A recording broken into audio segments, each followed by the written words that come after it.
Dinosaur युग के अंत के लिए कहा जाता है कि एक बहुत बड़ा एस्ट्रोनॉइट धरती से टकराया था, जिससे पैदा हुए विस्फोटक ने इन विशालकाय जानवरों का वजूद ही खत्म कर दिया था।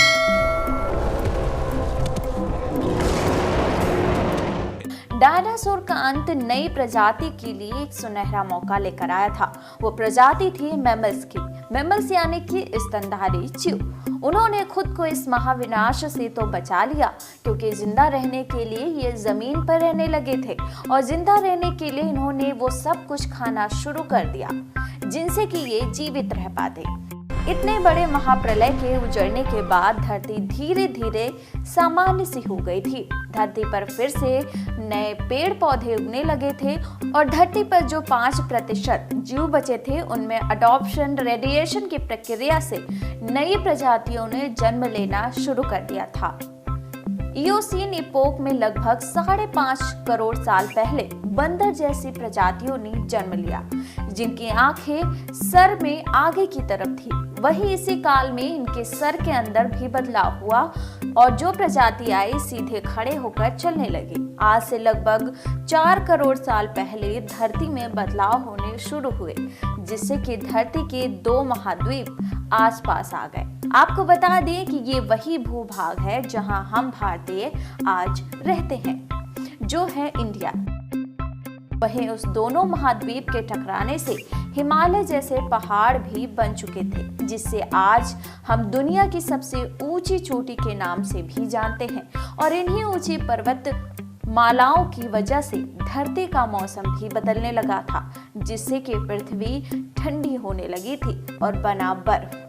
ये वही बर्फ है जो आगे जाके नदियों के बनने की वजह बनी। ये वही नदियां हैं जिससे आज हमारी आधी से ज्यादा आबादी को पीने का पानी मिलता है।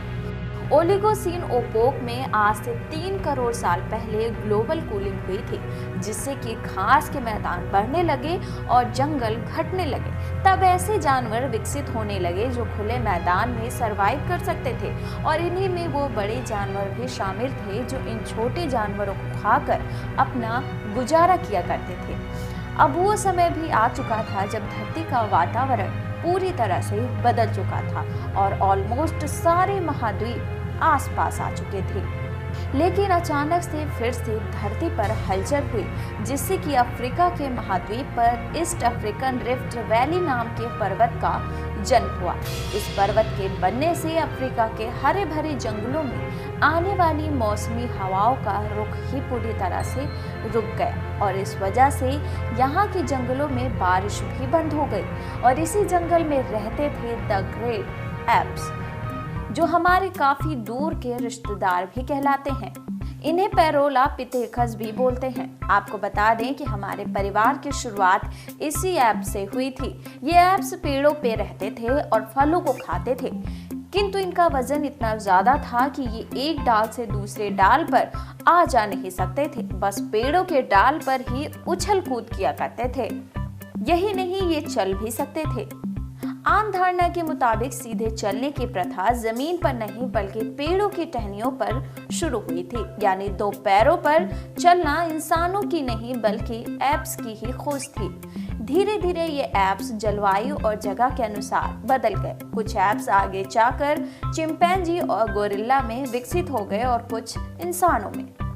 वहीं अफ्रीका के जंगलों में बारिश न होने से पूरे जंगल सूख गए, जिसका असर वहां रहने वाले एप्स पर भी पड़ा, जिससे इन एप्स को खाने की समस्या उत्पन्न हो गई और फिर ये पेड़ों से उतरकर जमीन पर अपने पैर रखने लगे, जो बन गए एड्रिपिथेकस रमाडिस, जो है हमारे पूर्वज जिन्होंने जमीन पर मानव इतिहास का पहला कदम रखा था। और इन्हीं के कारण आज हमने चांद पर भी पहला कदम रखा था। रमाडिस की लंबाई 4 फीट थी, जो चलते चलते भी खाना खा सकते थे।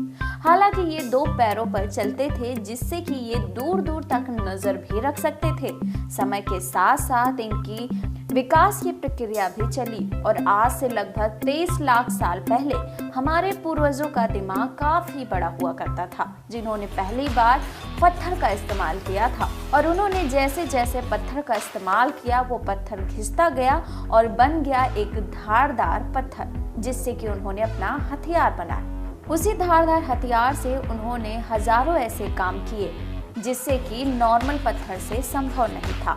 और ऐसे इनकी उंगलियां और हाथ भी मजबूत होने लगे और धीरे धीरे ये विकास के साथ साथ समूह में शिकार करने के लिए निकलने लगे थे, जो थे होमो इरेक्टस, जो अन्य जानवरों से ज्यादा होशियार थे। साथ ही इन्होंने सबसे पहले आग का इस्तेमाल करना भी सीखा था और इसकी खोज की, जो इनके लिए काफी हेल्पफुल भी साबित हुई। आग इन्हें ठंड से बचाने, जानवरों को पकाने और साथ ही साथ जंगली जानवरों से रक्षा के लिए भी मदद करती थी।